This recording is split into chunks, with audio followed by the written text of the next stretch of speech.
Hello guys, welcome to my YouTube channel. কেমন আছো তোমরা? এখন আমরা কথা বলবো হচ্ছে নানি স্টারার রিসেন্টলি কিছুদিন আগে রিলিজ হওয়া ফিল্ম, যেটা এখন ওটিটিতে চলে এসেছে। ফিল্মটার নাম হচ্ছে হিট 3। যেই ফিল্মটা 65 কোটি টাকার বাজেটে এসেছিল, বাট 120 কোটি টাকার বক্স অফিস ফাইনাল ভার্ডিক এটা বেরোয় এবং একটা সুপারহিট ফিল্ম এটা বেরোয়। কেমন লাগলো আমার হিট 3 যখন আমি দেখলাম? থিয়েটারে আমার দেখা হয়নি, আমি ভেবেছিলাম মানে অনেক চেষ্টা করেছিলাম দেখবো বলে, বাট যেহেতু থিয়েটার আমার বাড়ি থেকে অনেকটা দূরে এবং কাজের মধ্যে থেকে কোনোভাবে হয়নি। ঠিক আছে, আমার দেখার ইচ্ছা ছিল হিট 3, বাট দেখতে পারিনি। তো ফাইনালি আমি এখন ওটিটিতে রিলিজ হওয়ার পরে দেখলাম, কালকেই রিলিজ হয়েছে ফিল্মটা ওটিটিতে। তো কেমন লাগলো আমার এই ফিল্মটা সেটা নিয়ে কথা বলবো। চলো ভিডিওটা শুরু করা যাক। তো কেমন হলো হিট ফ্র্যাঞ্চাইজির third film hit the third case, starring superstar Nani and Srinidhi Shetty. এক লাইনে যদি আমি বলি, এই ফিল্মটা না খুব একটা এঙ্গেজিং স্ক্রিন প্লের সাথে আসা, একটা ইন্টারেস্টিং ওয়েতে চলতে থাকা এবং একটা মাসি আপিল এবং একটা অ্যাকশন ভায়োলেন্সের কম্বিনেশন। ঠিক আছে, তার সাথে সাথে কিছু হেভি ডায়লগস এবং নানের স্ক্রিন প্রেজেন্সের সাথে সব কিছু মিলিয়ে একটা ওয়েলমেড, একটা দারুণ, দেখতে মজা লাগে, টাইম পাসের জন্য ভালো, হেভিভাবে টাইম পাস করার জন্য এবং খুব সুন্দর একটা ফিল্ম আমি এটাকে বলতে চাই। আমি বলবো না যে এই ফিল্মটা মানে বিশাল কিছু আউটস্ট্যান্ডিং, বাট ফিল্মটা দেখতে মজা লাগে। ফিল্মটা যখন আপনি পুরো একবার দেখতে বসবেন না, পুরো ফার্স্ট সিন থেকে লাস্ট সিন পর্যন্ত আপনি খুব ইনভেস্ট হয়ে যাবেন ফিল্মটা। এবং ফিল্মটাতে নারীর পারফরমেন্স যেই লেভেলে সে পারফরমেন্স দিয়েছে, তার কিছু কিছু সিনস, কিছু কিছু ডায়লগস, তার এক্সপ্রেশন, তার বডি ল্যাঙ্গুয়েজ, তার সব কিছু মিলিয়ে তাকে দেখতে মজা লাগে। সে খুব এবং প্রত্যেকটা সিকোয়েন্স খুব আপনি দারুণভাবে এনজয় করবেন। এবং কিছু কিছু যারা রোম্যান্টিক, যারা লাভ স্টোরি মানে খোঁজে, লাভ স্টোরি ফিল্মের মধ্যে লাভ স্টোরি খোঁজে, তাদের জন্য লাভ স্টোরিও আছে। মানে কিছু কিছু সিন আছে যেখানে শ্রীনিধি শেট্টি এবং নারীর মধ্যে ভালো একটা কেমিস্ট্রি আছে, তাদেরকে দেখতে একসাথে মজা লাগে এবং একটা রোম্যান্টিক দিক হালকা এখানে রাখা হয়েছে। তার পাশাপাশি নারী সে পুরো আউট অ্যান্ড আউট তার কমফর্ট জোন থেকে বেরিয়ে সে পুরোপুরি অ্যাকশন ব্রুটাল এখানে একটা চরিত্র প্লে করেছে। এবং পুরো ফিল্ম জুড়ে নানি মানে পুরো নজর কেড়ে রাখবে আপনাকে। তার চোখে ওই রকম মানে ব্লু কালার চোখ, তার যেরকম মানে একটা অ্যাঙ্গার ইস্যু, ঠিক আছে, তার একটা মানে কি বলবো, যে একটা তার মা নেই, ঠিক আছে, তার বাবা তাকে বড় করেছে, সেইটার যে একটা ইমোশনাল দিক, তো সব কিছুই সে খুব দারুণভাবে ক্যারি করেছে। এবং এই যে ফিল্মটাই বলা হচ্ছিল যে খুব ব্রুটালি মানে গেছে নানি এবার, মানে নানি যেই লেভেলের অ্যাক্টার, মানে সে যেরকম তার কমফর্ট জোন লাভ স্টোরি, ঠিক আছে, বাট দাসারার পর থেকে সে নিজেকে আরও ভেঙে আরও একটা ডিফারেন্ট জোনে গেছে।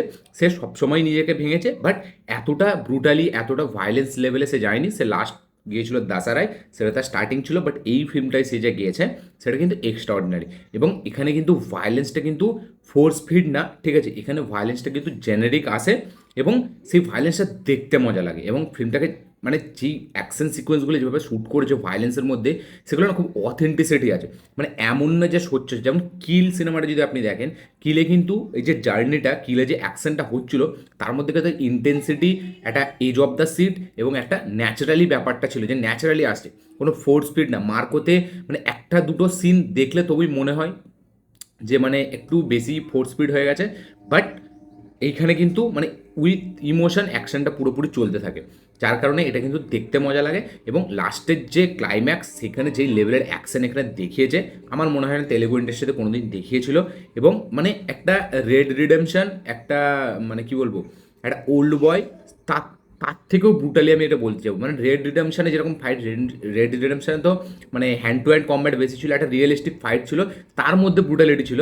বাট এইখানে কি ব্রুটালিটিটা মেন, বাট ফাইটটাও মানে কাইন্ড অফ একটু কমার্শিয়ালি ভাবে প্রেজেন্ট করা, মানে একদম রিয়েলিস্টিক নয়, বাট দেখতে মজা লাগে। এবং নানি যেহেতু ফার্স্ট টাইম করছে, সেটা না মানে একটা আলাদাই মজা দেয়। মানে ক্লাইম্যাক্সটা আপনি থরলি এনজয় করবেন। ক্লাইম্যাক্সে কিছু কিছু টুইস্ট আছে, কিছু কিছু সারপ্রাইজ আছে, যেগুলো দেখতে মজা লাগে। এবং এই ফিল্মটা যে ডিজাইনিংটা, এই যে অ্যাকশন ব্রুটাল সিনটা, এটা কিন্তু পুরো ফিল্ম জুড়েই যে ব্রুটালিটি আছে বিশাল লেভেলে খালি কেটে ফেলে দিচ্ছে এরকম না। ফিল্মটা একটা প্রথম মার্ডার ইনভেস্টিগেশন চলে, সেই মার্ডার ইনভেস্টিগেশন থেকে থেকে ফিল্মটা একটা লাভ স্টোরির দিকে যায়। লাভ স্টোরির দিকে দেখতে দেখতে আবার সে ব্যাকে একটা ইনভেস্টিগেশনের দিকে যায়, যে ইনভেস্টিগেশনটাই কিনা মেন এখানে, যে এই যে ক্লাইম্যাক্সে যে এত ব্রুটালিটি, সেই জিনিসটার কাছে নিয়ে যাচ্ছে। এবং এটাকে কিন্তু খুব ভালোভাবে ম্যাচ করেছে, যে এইখানে সে যাদেরকে মারছে নানি, ঠিক আছে, তারা কিন্তু একটা নর্মালি ক্রিমিনাল না, ঠিক আছে, মানে তাদের একটা আলাদা সাইকো আছে, মানে সাইকি আছে, ঠিক আছে, মানে তারা একটা যে খুন করছে শখের জন্য এলো সেরকম না, তাদের একটা আলাদা ব্যাপার আছে। সেই ব্যাপারটা কি, সেটা আপনাদেরকে ফিল্ম দেখলে বুঝতে পারবেন, সেটা আমি বলবো না। গল্পটা হচ্ছে যে শহরে কিছু মার্ডার্স হচ্ছে, যে মার্ডারের প্যাটার্নগুলো এক এবং আলাদা আলাদা শহর থেকে মার্ডার হচ্ছে, বাট সেই মার্ডারের যে ফরম্যাট, যে মার্ডার করার স্টাইল, সেটা কিছু একটা জিনিসকে ইঙ্গিত দিচ্ছে। সেই ইঙ্গিতটা কী সেইটাই নানি ইনভেস্টিগেশন করছে, এবং নানি ফাইনালি সেই ইনভেস্টিগেশন করতে করতে একটা জায়গায় যাচ্ছে যেখানে কিনা একটা আলাদা ওয়ার্ল্ড, যেখানে কিনা তাদের একটা আলাদা লাইফস্টাইল আছে। তো সেই ওয়ার্ল্ডটাতে গিয়ে নানি কি সেখান থেকে বেরোতে পারবে, নাকি নানি মারা যাবে, এবং নানি সেই যেইখানে গেছে সেখানে অলরেডি অনেক পাবলিককে, মানে সাধারণ মানুষকে মানে সেখানে রাখা হয়েছে, তো নানি কি তাদেরকে বাঁচাতে পারবে, সেই সব দেখার জন্য ফিল্মটা দেখতে হবে। আমার এই ফিল্মটা মানে আমি যদি বলি যে হিট ফ্র্যাঞ্চাইজ সব থেকে ইন্টারেস্টিং, সব থেকে বেস্ট ফিল্ম, সেটা হচ্ছে নানির হিট 3। এবং ভায়োলেন্সটা যে নিয়ে গেছে ওই লেভেলে, সেটা কিন্তু মানে একটা কী বলে একটা অথেন্টিসিটির সাথে, এবং খুব মানে হেভি এঙ্গেজিং মুভমেন্টসের সাথে সেই জিনিসটা চলে।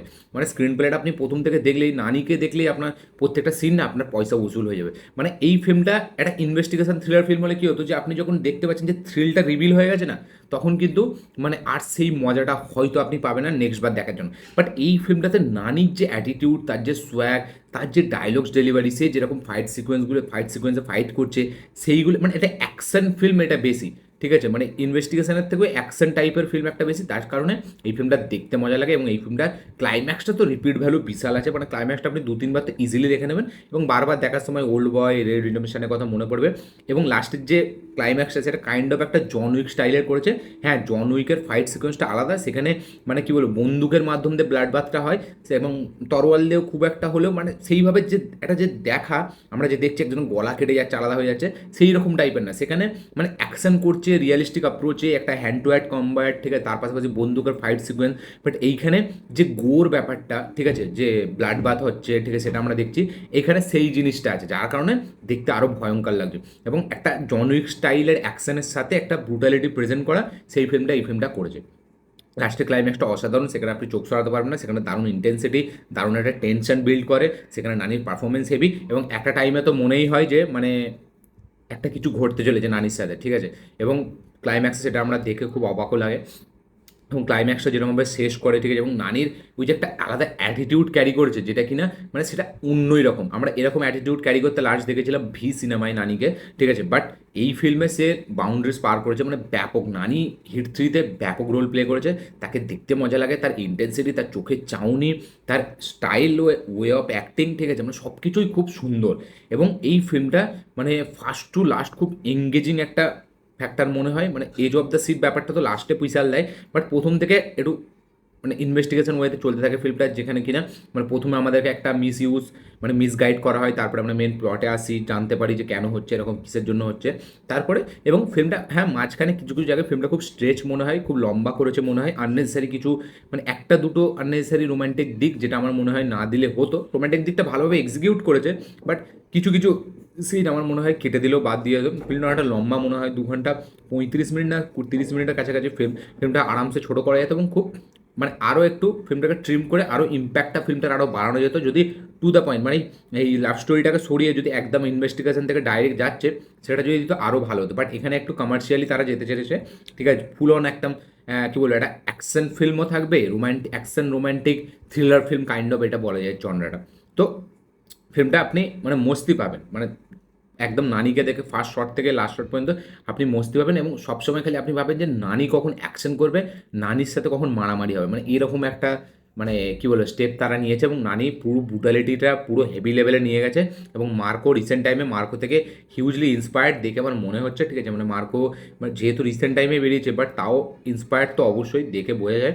এবং মানে কী বলবো, হলিউডের অনেক ফিল্মের থেকেও ইন্সপায়ার্ড করে এই ফিল্মটা বানিয়েছে, কারণ হঠাৎ করে হিট যেরকম ফ্র্যাঞ্চাইজ, সেখান থেকে একটা পুরো আউট অ্যান্ড আউট একটা কমফর্ট জোন থেকে বেরিয়ে পুরো এরকম লেভেলে যাওয়া, তার জন্য একটা আলাদা স্টোরি বিল্ড করা, মানে মেকার্সদের ইন্টেনশনই ছিল তারা ব্রুটালিটি দেখাবে, মানে ব্লাড বাথ দেখাবে, তারা গোর ভায়োলেন্স দেখাবে, যার কারণে তারা কী করছে মানে আননেসেসারি না লাগে, মানে অথেন্টিসিটিটা যেন বজায় থাকে, তার জন্য তারা একটা ওয়ার্ল্ডকে বিল্ডিং করেছে, যেখানে স্টোরির মধ্যে এই ওয়ার্ল্ডটাকে নিয়ে আসা হচ্ছে, যে সিটিকে বলে একটা জিনিস আছে, সেখানে এই হয়, সেখানে এই করতে হবে, তাদের একটা সোশ্যাল মিডিয়া আছে আলাদা। তো কিছু কিছু ডায়লগস খুব হিলেরিয়াস আছে, যেগুলো শুনতে মজা লাগে, যেগুলো ব্যাপক লাগে, যেমন ওই কেরিয়ারের যে ডায়লগটা, নানির যে কেরিয়ারের প্রথম থেকেই এটা শুনে আসছি। তারপরে ওই যে সাপকে মেরে দূর থেকে দাঁড়িয়ে দেখতে হয়, তার ল্যাজ ধরে, মানে কী বলে ওই যে ডায়লগটা, তো ডায়লগস এখানে কিছু ব্যাপক ব্যাপক আছে, এবং স্টোরিটাও বেশ একটা ভালো, এবং এই যে ভায়োলেন্সটা যেটা বললাম, ভায়োলেন্সটা নিয়ে আসার জন্য যেভাবে স্টোরিটাকে বিল্ড করেছে, সেটা মজা লাগে। হ্যাঁ, প্রতীক বাব্বারের রোলটা এখানে ভাল লাগে, তাকে মজা লাগে, বাট তার ইম্প্যাক্টটা অতটা পড়তে পারে না, কারণ নানি ওভারশোটা করে গেছে তাকে, এবং লাস্টে ক্লাইম্যাক্সে আমরা শুধু নানির দিকে চোখ যায়। হ্যাঁ, ভায়োলেন্সের যে গোর ব্যাপারটা যেরকম বললো, ব্রুটালিটি, সেটা কিন্তু দারুণভাবে আছে। এখানে পা কেটে দিচ্ছে, পুরো আলাদা করে দিচ্ছে, গলা কেটে দিচ্ছে, মানে ফিল্ম মানে সিনটা দেখলে না, মানে রেড রিডেমশনের কথা আপনার পুরো হুবাহু মনে পড়বে, যে বিল্ডিংটা যেভাবে ফাইট সিকোয়েন্সটা ডিজাইন করেছে তারা, মানে হেভি। আমি বলবো অ্যানিমেলে কি ভায়োলেন্স, তার থেকে দুগুণ বেশি মানে গোর এবং ব্রুটালিটি ব্যাপারটা এইখানে আছে। অ্যানিমেলের ওই যে ফাইট সিকোয়েন্সটা হোটেলে, তার থেকেও বেশি ব্রুটালিটি এইখানে আছে। এবং পুরো সিনেমা জুড়ে মানে ওই পুরো ক্লাইম্যাক্সটা জুড়ে যেভাবে নাইনি ফাইট করতে থাকে, যেভাবে সে মার খাচ্ছে এবং মারছে, সেটা কিন্তু আপনাকে এজ অফ দ্য সিট ব্যাপার দেয় এবং একটা টেনশনের মধ্যে ফেলে রাখে যে এবার কী হবে, এবার কী হবে। এবং যেভাবে সিনটাকে এক্সিকিউট করেছে ক্যামেরার মাধ্যমে, ক্যামেরার কাজ দুর্দান্ত। এবং সেখানে মিউজিক, এবং মিকি জে বলে একটা মিউজিক ডিরেক্টর আছে এখানে, যে এর আগে শ্যাম সিঙ্গার অয়েল, নানি লিডার, এইসব ফিল্মে মিউজিক দিয়েছে, তার কিন্তু কাজ এখানে অসাধারণ। মিউজিকের কাজটা দুর্দান্ত হয়েছে, কিছু কিছু সিনে মিউজিকটা কিন্তু দারুণ ইম্প্যাক্ট ফেলে। এবং আমার খালি একটা জিনিস নেগেটিভ মনে হয়েছে, যে ফিল্মটা একটা বড়, একটা লম্বা মনে হয় একটা টাইমের পর থেকে না, মানে মনে হয় যে আপনি যেহেতু আননেসারি রোম্যান্টিক দিকটা চলে আসছে, মানে রোম্যান্টিক দিকটা ভালো মানিয়েছে, কেমিস্ট্রিটা ভালো মানে কাজ করে স্ক্রিন প্লের জন্য, বাট মানে অ্যাজ এ যদি আপনি একটা অ্যাকশন ফিল্ম দেখেন, বা আপনি যেটা ইনভেস্ট হয়ে গেছেন, সেই ইনভেস্টটা আপনাকে কোথাও গিয়ে সরিয়ে মানে হাঁটিয়ে দেয় সেখান থেকে, মানে আপনাকে সরিয়ে দেয়, যেটা আমার মনে হয় যে না থাকলে আরও ভালো হতো।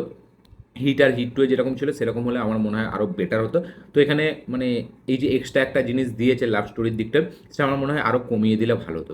দেখতে বড় টু দ্য পয়েন্ট ফিল্মটা চলতো, ইনভেস্টিগেশন করছে, সেখানে যাচ্ছে, সেখানে যে ব্রুটালিটিটা সেটা আমরা আরও ফিল করতে পারতাম। যদিও এখানে পারি, তো আমার মনে হয় এটা ট্রিম করলে আরও বেটার হতো ফিল্মটা, মানে আরও একটু ক্রিস্পি হয়ে যেত, এবং তার সাথে সাথে আরও যে এঙ্গেজিং যে ফ্যাক্টরটা সেটা আরও বেড়ে যেত। সব কিছু মিলিয়ে আমার কিন্তু হিট 3 বেশ ভালো লেগেছে, আমি দারুণ মজা করেছি। ফিল্মটার মধ্যে যে ব্রুটালিটি, নানির পারফরমেন্স, বিশেষ করে নানিকে আমার ব্যাপক লেগেছে, স্ক্রিন প্লে লেভেলে বেশ ভালো। এবং অ্যাকশনের মধ্যে যে বিজিএম বা এখানে যে এই জিনিসটা ওয়ার্ল্ডটাকে বিল্ড করেছে, সেটাও দেখতে মজা লাগে। হ্যাঁ, মানে কি বলবো, আরেকটু আমার মনে হয় যে ফিল্মটাকে একটু আলাদা স্টাইলে আর একটু অ্যাপ্রোচটা নিলে আমার মনে হয় আরও বেটার হতো। ফিল্মটা ভালোই, মানে ইনভেস্টিগেশনটা প্রথমে যেভাবে চলতে থাকে, একটু মানে লম্বা হালকা কাইন্ড অফ মনে হয় মাঝখানে, বাট ওই যেরকম বললাম যে লাভ স্টোরিটা না থাকলে ফিল্মটা আরও ইম্প্যাক্টফুল হতো। বাট আমার কিন্তু ফিল্মটা মজা লেগেছে, হিট 3 কিন্তু আমি দারুণ মজা করেছি। ফিল্মটা ব্যাপক আমার একটা এঙ্গেজিং ফ্যাক্টরের সাথে সাথে একটা এই অ্যাকশন মানে ওরিয়েন্টেড যে ব্রুটালিটি ফিল্ম আমরা বলি, সেটা কিন্তু এই ফিল্মটা যথেষ্ট। হ্যাঁ, লাস্টের দিকেই সেই ব্রুটালিটিটা বেশি আছে, যেটা কিনা আমার মজা লাগে। এবং নানি এই যে কমফর্ট জোন থেকে বেরিয়ে যে এরকম এরকম রোল করছে, এতে কিন্তু তার একটা অ্যাকশন তার কিন্তু নতুন করে জন্মাচ্ছে, যেটা হয়তো আমরা নেক্সট প্যারাডাইসে দেখতে পাবো, যেটা আমরা সুজিতের ফিল্মটা দেখতে পাবো। তো আমার তো বেশ মজা লেগেছে ফিল্মটা দেখে, হিট 3। আপনাদের কি রিয়াকশন, কি বক্তব্য, কি মতামত অবশ্যই কমেন্টে লিখে জানাবেন। হিট ফ্র্যাঞ্চাইজি সব থেকে হেভি ফিল্ম এটা, আপনাদের কি বক্তব্য, এটার সাথে এগ্রি করেন নাকি অবশ্যই কমেন্টে লিখে জানাবেন। ভিডিওটা ভালো লেগে থাকলে লাইক শেয়ার কমেন্ট করে দেবেন, চ্যানেল নতুন হলে চ্যানেলটিকে সাবস্ক্রাইব করবেন, বেল আইকনটি প্রেস করতে ভুলবেন না। যারা যারা এখনো দেখেননি তারা আগে হাইলি রেকমেন্ড করবো, হিট 3 অবশ্যই একবার চেক আউট করুন। পরের ভিডিওতে দেখা হচ্ছে, পরের ভিডিওতে, ততক্ষণের জন্য